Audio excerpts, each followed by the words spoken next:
Hello and welcome to your old news update. I'm Bud Driscoll, and as you can see, I'm alone again. It's because everybody else has left. They've left me to my own devices. And so now I am responsible for doing the news on my own. But that's okay. I've got some good news items for you, and I hope that will be entertaining. Bernie the Fish here. So anyway, we'll go back 25, well, wait a minute. Before we start, I would be amiss not to thank the sponsors, which are Eaglecrest Retirement Home over there on Magnolia Street, great place to retire. Headley's Clothing, which fits everybody of all sizes with the clothing, the men, of course, of the clothing of their desires. And the Smoky Hill Museum, 211 West Iron, where history is made every day.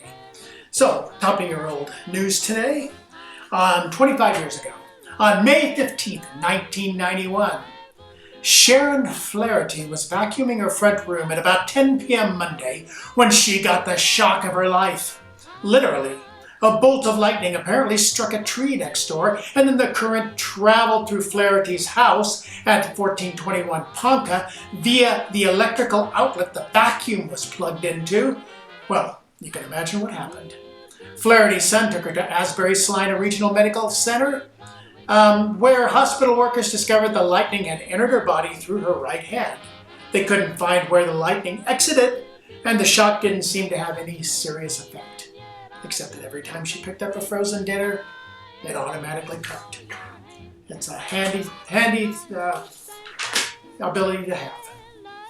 Now we'll go back 50 years to May 18th, 1966. Wilson, this is out of Wilson. The job sounded simple enough. Close the doors, but the doors, 80 tons of concrete and steel, refused to cooperate.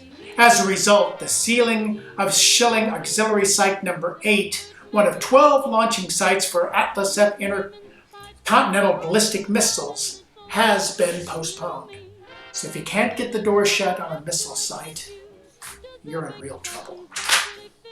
And here's a water story from May 15, 1941, 75 years ago. Salina residents who Wednesday evening were disagreeably surprised to get nothing better than a dull yellow murky fluid from water faucets need not worry about contaminated water, city officials said today. H.L. Brown, city manager, explained that the off color was doubtless due to excessive water demands brought on by the day's unreasonable heat. On Wednesday, the city pumped 4,395,000 gallons, jumping from the usual day's consumption of between 2 and 3 million gallons, officials said. That's a lot of water. That's where it all disappeared to.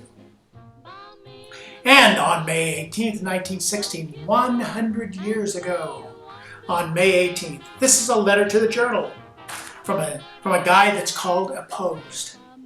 Letter to the Journal. I see that someone is again agitating the nonsense of the women using the YMCA gymnasium and pool. This is all nonsense. Women don't need that kind of physical exercise in the first place.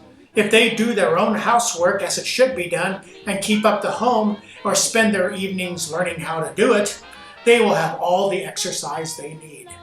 And furthermore, the YMCA is no place for women to go for this newfangled kind of physical training that we hear so much about these days. Signed, Opposed.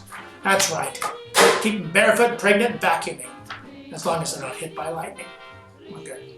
And on May 16th, 1891, this is about the town clock, 125 years ago.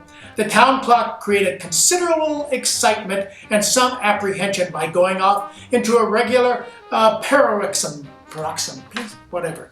And anyway, it dinged.